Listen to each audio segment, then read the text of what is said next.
او دې زمانه کې ته چاته وایې دا شرک ولې کوي دا الله ویلي دي ته چاته وایې دا بدعت ولې کوي دا د الله دین دی که نه همیشه په هر دور کې مشرک او بدعتي په الله او رسول دروغ وایي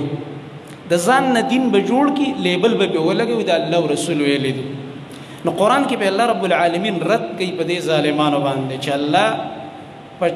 چاته کلم د بې حیایي حکم نه کوي دا خو بې حیایي ده چې جامې مو ښکلې دي او بیا د الله په حرم کې هم دا کار کړی سورة اعراف کې الله رب العالمین فرمایي په 28 نمبر آیت کې 28م کې هلته الله فرمایي وإذا فعلوا فاحشة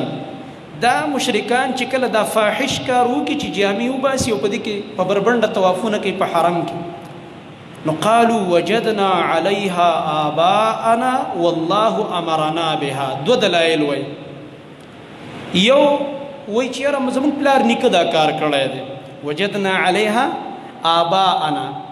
همیشه د مشرکانو د غلطو خلکو دلیل دقی په هره زمانه کې پلار نیکه بس پلار نیکه چې څه کړي به کوو دا د فرعون دلیل مو دا د ابو جهل کافر دلیل مو دا د دې مشرکانو دلیل هم دی چې دا دلته په الله رد کوي دا په بربنډه طوافونه کول په قرآن کې ځای په ځای ګوره د هر کافر دلیل به دی چې پلار نیکه دا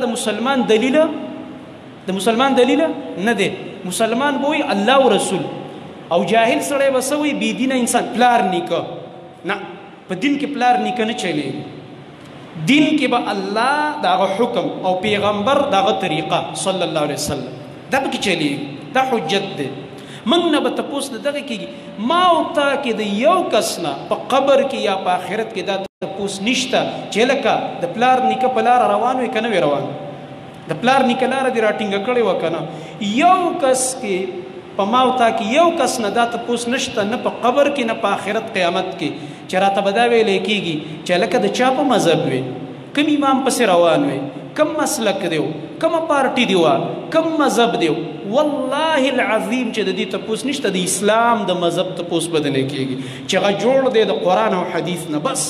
دا نور قیسې میسې خلکو جوړې کړي دي دا د خلکو کور کې جوړ شوی دین دی چې دا مولین پې نن جنګېږي د چرګانو په شان ته